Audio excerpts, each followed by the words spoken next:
Hi, and welcome to Investing for Beginners, a web series brought to you by ElderWatch Colorado. Today, we'll be talking about investment fraud and scams.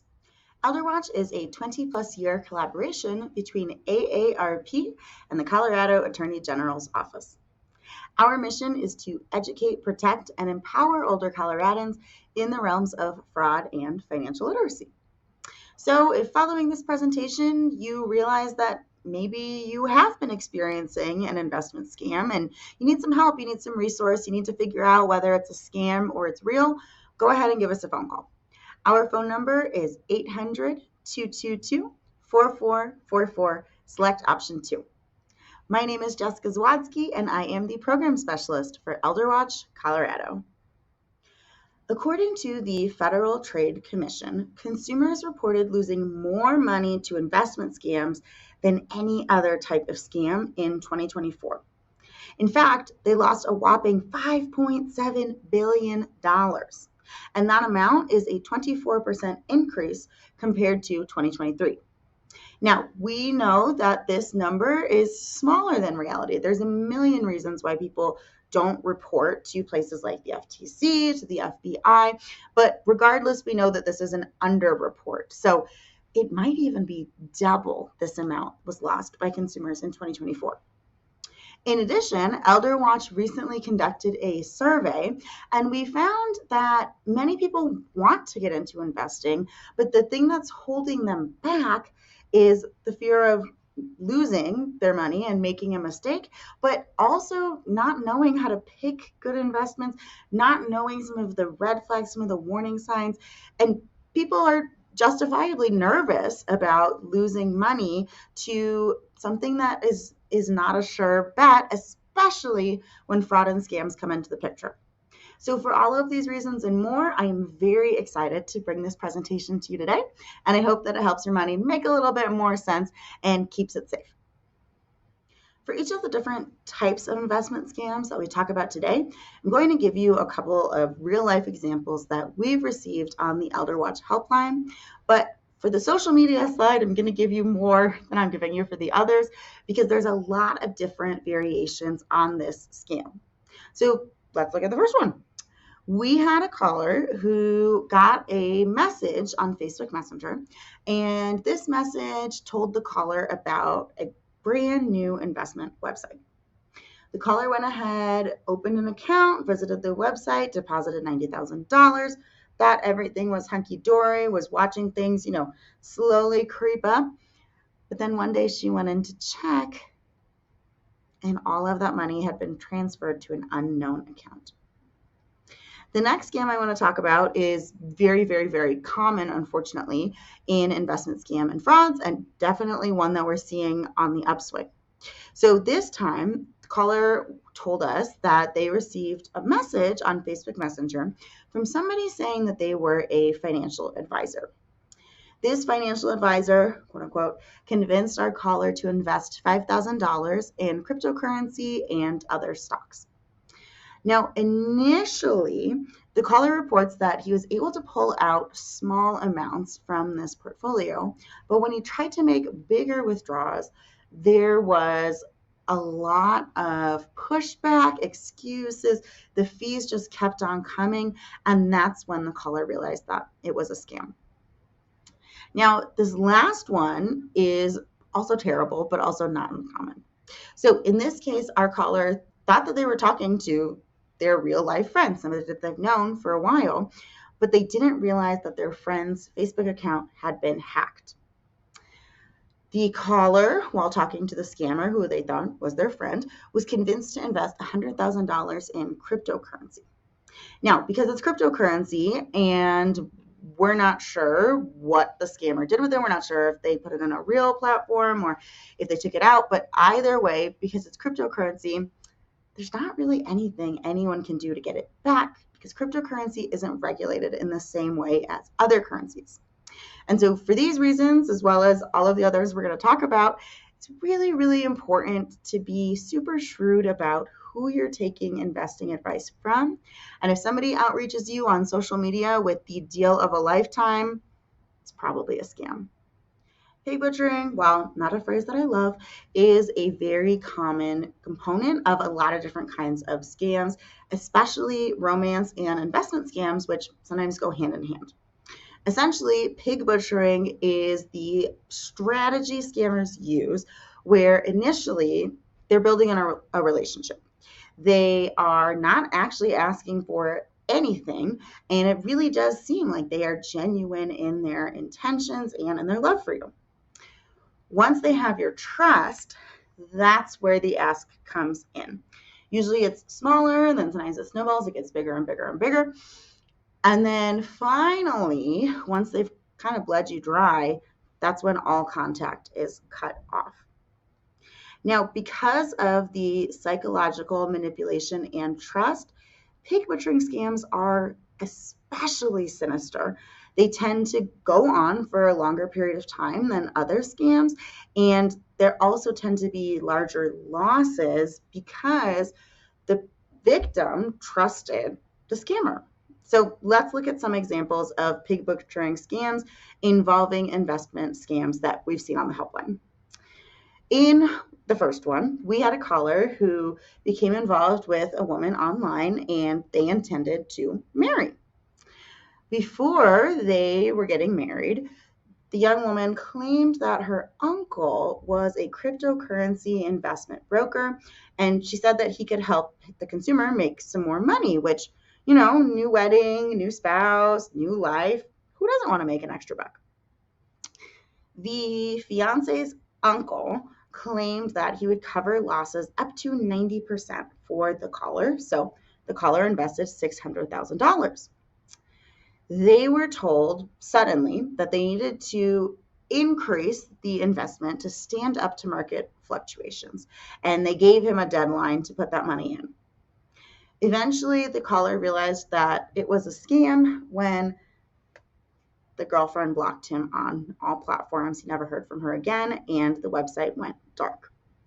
And so here we see exactly why pig butchering scams can be very effective. Perhaps we wouldn't believe a stranger who provided us the same offer, but coming from someone that we not only like, know, but love and want to start a life with, we might be more likely to think that this is legitimate, especially if we're giving the promise that 90% of our losses are covered. The Hey, How Are You scam is not only related to investment scams, but we do see it a lot as a tactic for investment scams. And so essentially the way that this scam works is you get a text message and it's from a number you don't have saved in your phone. Sometimes it will say, hey, how are you? Sometimes it will have a message that you think is for somebody else, like Fluffy's test results are in if you want to come to the vet, or it was so nice to meet you at dinner last week. And so, you might want to find out who this person is, or at least tell them that you have the wrong number. And so then that's how the scam begins. So let's look at a real life example that we got on the ElderWatch helpline. In this one, our caller met a woman who mistakenly texted him asking for a ride to the airport. And she said she dialed the wrong number, but they continued talking anyway. She then became his best buddy for a couple of months, but she said she lived overseas and so they could never meet. After a couple of months, she started pushing cryptocurrency.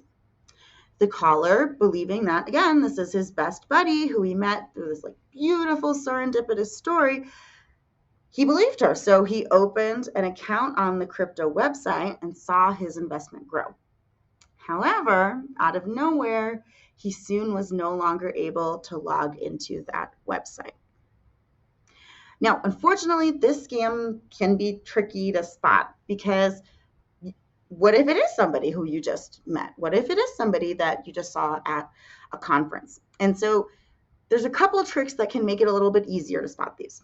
One of them is if that random text is from somewhere with a non-United States zip code and you're in the United States, or if it's from, let's say, we here at ElderWatch are from Colorado. Let's say I get a text from somebody in Arkansas and I don't know anybody in Arkansas.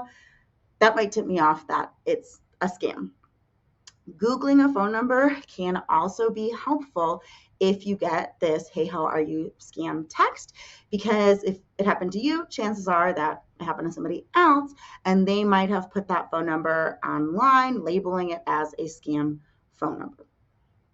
Another investment scam that we see on the helpline that can be difficult to spot is when a scammer creates either a fake cryptocurrency or a fake cryptocurrency website. And the reason this is difficult to spot is because it looks so real. Sometimes they'll say it's a brand new currency and you can get it on the ground floor before anybody else has heard of it. Or sometimes they will make a fake investment firm website. There's all kinds of different tactics, but usually once you invest in the website, you'll see your investment grow astronomically. Then when you try to take the money out, you're either hit with large recurring fees that were not disclosed before, there always seems to be a new one or a new excuse, or you get locked out of the page, it goes dark, it's nowhere to be found, you can't contact any of the people, it's all just disappeared immediately. So let's look at an example.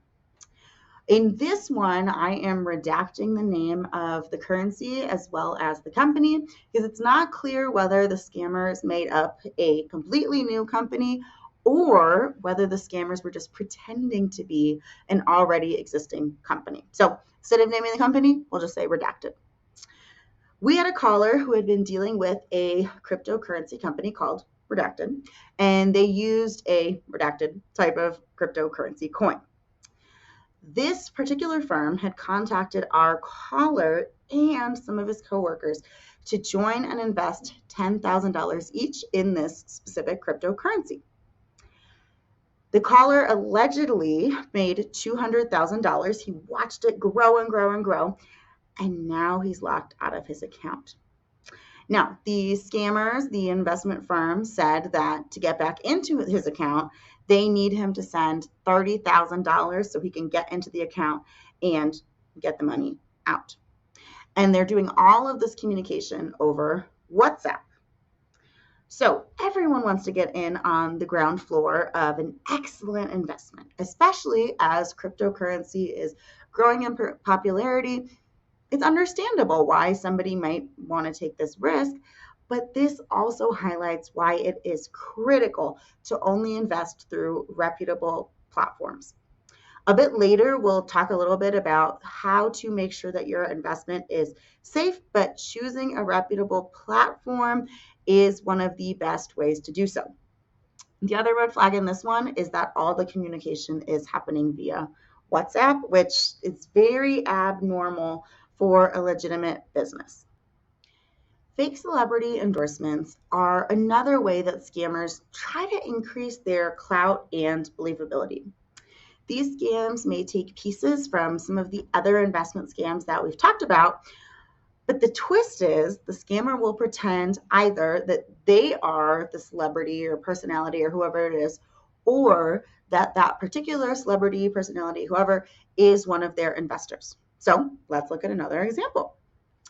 We had a caller who received an email, and allegedly the email was directly from Elon Musk with an amazing investment opportunity. The caller started sending money from her disability, totaling about $1,000 through gift cards and wiring money. Another one we had was a caller went on an app and saw an ad, a pop-up ad, for an investment that was being advertised by a famous advisor that he knew of very well. The caller was told that he could start investing right away, and so he did so, but his earnings immediately disappeared, and they told him that they could not refund his money. So again, here we see the power of celebrity endorsements. If the richest person in the world, as of the time of this recording, was Elon Musk, reaches out to you specifically with an investment opportunity, it might have more of an impact on you than if I reached out to you with an investment opportunity. Similarly, if somebody that you know and respect and you see everywhere, if you see that they are standing behind a product, particularly a product where they're an expert, right? It's an investment professional who you've been watching and who you are really in awe of. it might change how you feel about that particular product. The last type of investment scam that we'll talk about is business and government imposter scams. This is when a scammer pretends to be either a government entity, a government official, or a business. Similar to a celebrity endorsement, they're doing this to try to build their clout, build their believability, and in many cases to scare you. Usually, if they're doing the business imposter or the government imposter scam, there's some type of threat, duress, and urgency. So let's look at a couple of examples from the helpline. We had a caller who received a call and then texts from someone claiming to be a U.S. Marshal. And the U.S. Marshal said that the DEA had her personal details appear in their investigation. She was told to withdraw $28,000 from her account to put the money into Bitcoin in order to keep herself safe from whatever it was that the DEA found, whoever it was the DEA found out was after her. And unfortunately, that cleared out all of her savings. Another one, we had a consumer who got involved in an investment scam with someone who he thought was Tesla. He invested money with the scammer, and now he can't get anybody to speak with him on the phone or in person. They'll only talk to him via text message, and he can't access his account. The last one I want to mention is around gold. And we're going to be doing a separate episode on gold and bullion and how that works with scams, because it is another type of investment. But in this one, caller was talking to someone, and this person got them to invest in a particular market which trades in gold. Our caller put in $10,000 into a PayPal account, and the woman was supposed to invest it. It shows up on the caller's phone that he has made more money, but the real company said there's nothing there. His account balance is zero. So in that last case, the scammer made a fake website purporting to be the real website, and the real website actually had none of his money, none of his information, nothing. If we think we're in a federal investigation or perhaps working with a really big company, we might experience what's called being under the ether when they issue us threats or some kind of pressure. In psychology terms, we call this an amygdala hijack, but essentially all it means is we're being put into fight, flight, freeze mode. We are confronted with this perceived emergency. It takes off the thinking part of our brain, and we just got to act, which is why these scams can be highly, highly effective. Scammers know that we're not going to think things through as much if we think that there is a real threat.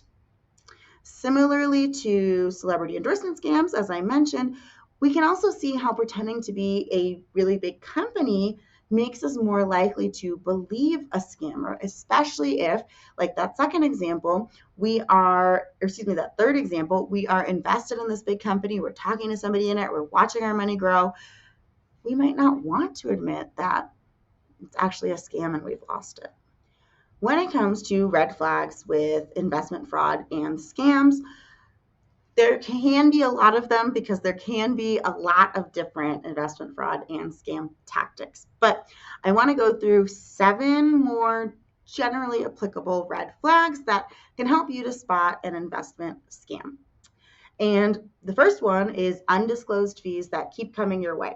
So as we saw in a couple examples before this slide, some of our callers invested particularly in crypto, but also in other investments.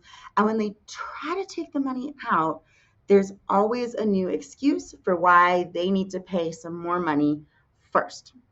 Now, it's not totally unheard of that you would have to pay some type of fee to take your money out of an account. But for one, it's usually disclosed from the beginning. And for two, it's usually a percentage of what is already in there. So if I invested $10,000, they're not going to have me deposit more money to take my money out. They're going to take from the money that's already growing in my account. So if you keep getting hit with undisclosed fees, unexpected roadblocks, different excuses over and over for why you can't withdraw your money, it's probably a scam. The second red flag, and absolutely one of the biggest red flags when it comes to investment fraud and scams, is that you are contacted out of the blue, unsolicited communication, especially if it's via text or social media.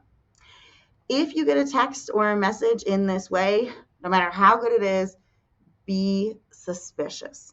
That is not how normal companies and normal investors communicate with potential clients, and usually the thing that they're saying is too good to be true. So be very, very, very suspicious if you get a message like that, particularly if it wants you to download some type of link, and especially if it wants you to download remote viewing software.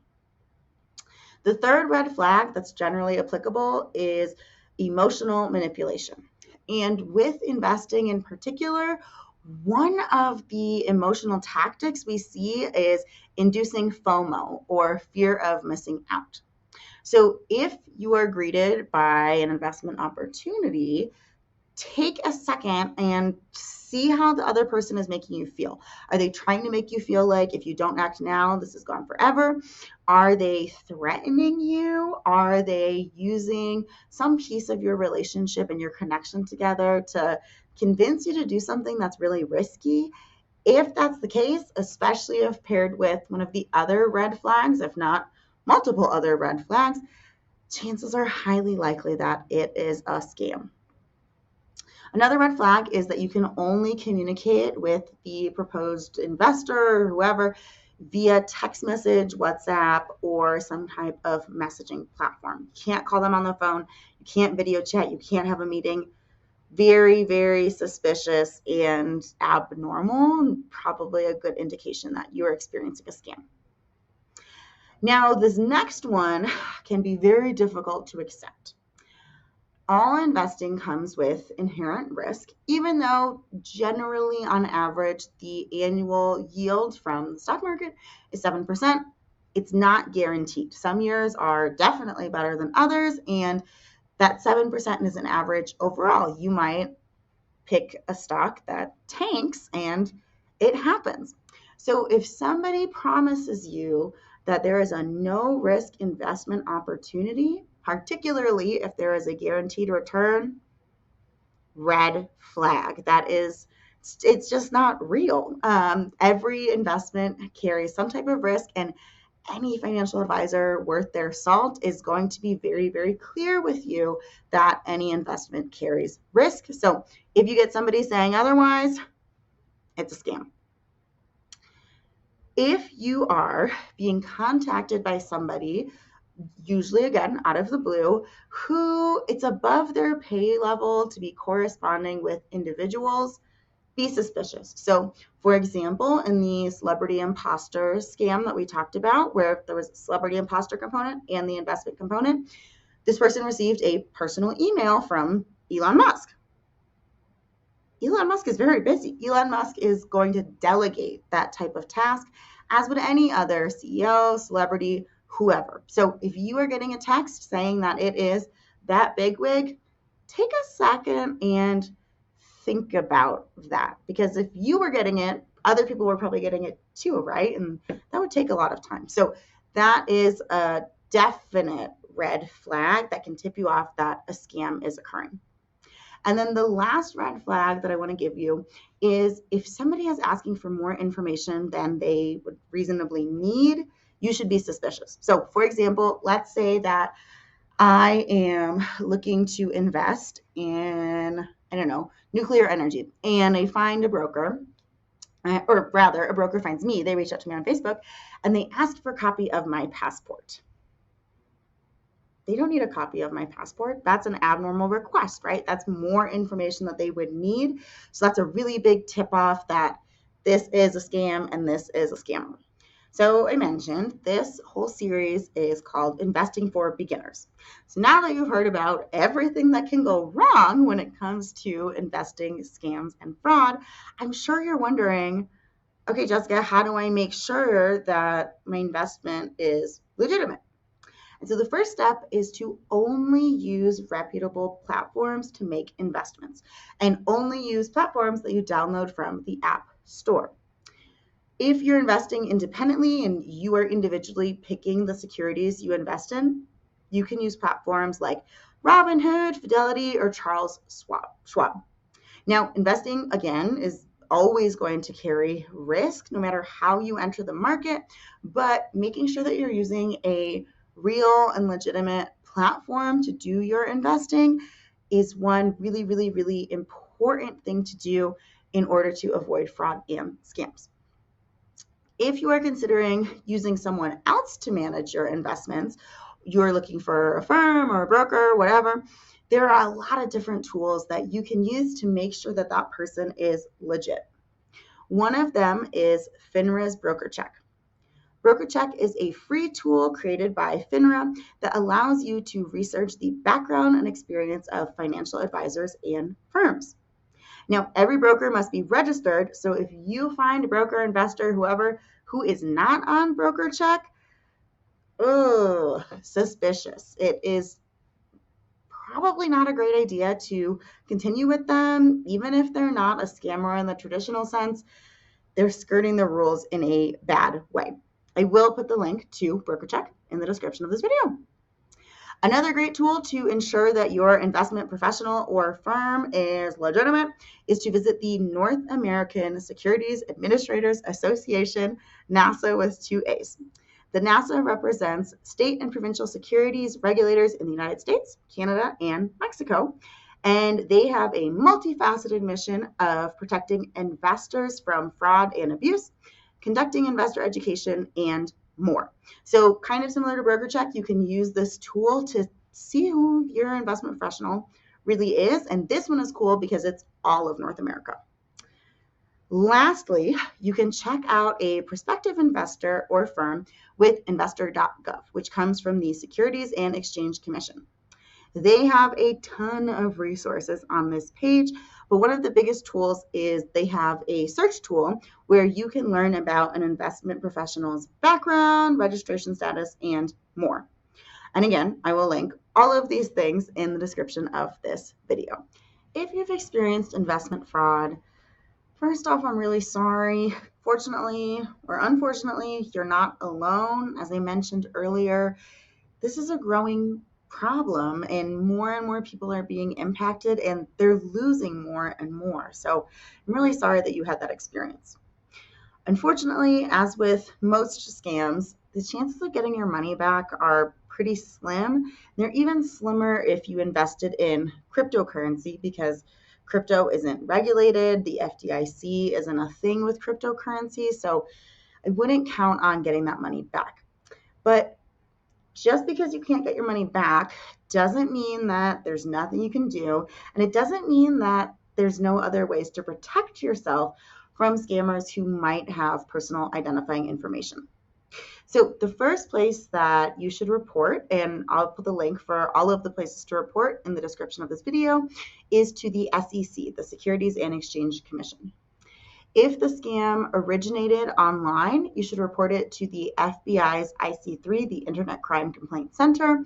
And when I say originated online, I'm talking about a scam that began on social media, or perhaps you had found a fake investment website or somebody told you about a fake cryptocurrency. All of those fall under that umbrella. And then the third place that you should report is if the scam occurred on social media, or let's say it occurred on WhatsApp, report that account, that individual, to the platform. Now, in terms of protecting yourself in the future, 2 recommendations: place a credit freeze and or run a credit report. So if somebody does have your personal identifying information, they might be trying to use it to their advantage. And so placing a credit freeze prevents new lines of credit from being opened in your name until you give permission for that new line of credit to be opened. A credit report will show you all of the information, all of the activity that is tied to you and to your social security number. So if you see something suspicious on there, a credit report is kind of the first step. And that's also where you go to dispute the information and begin some of the fraud proceedings. Now, you can also place a fraud alert, which makes it so that if a new line of credit is trying to be opened in your name with your social security number, that the lender has to take extra steps to verify you and your identity first before issuing that new line of credit. And you can also do that with a credit freeze. Now, if you don't know what any of those things are and I confused you even more, I will also link in this description for this video the series that I have on credit freezes and credit reports. And then lastly, if you're still not sure what to do, or maybe I didn't cover the scam that happened to you because my list was not exhaustive, maybe you need some more resources than the ones that I've provided, go ahead and give us a phone call. Our phone number is 800-222-4444, select option 2. And that's a wrap. Now that you know a little bit more about how to spot and avoid fraudulent investments, I think you're ready to start learning how to actually invest and what's actually happening in the market. So next time we're going to talk about what is an investment thesis.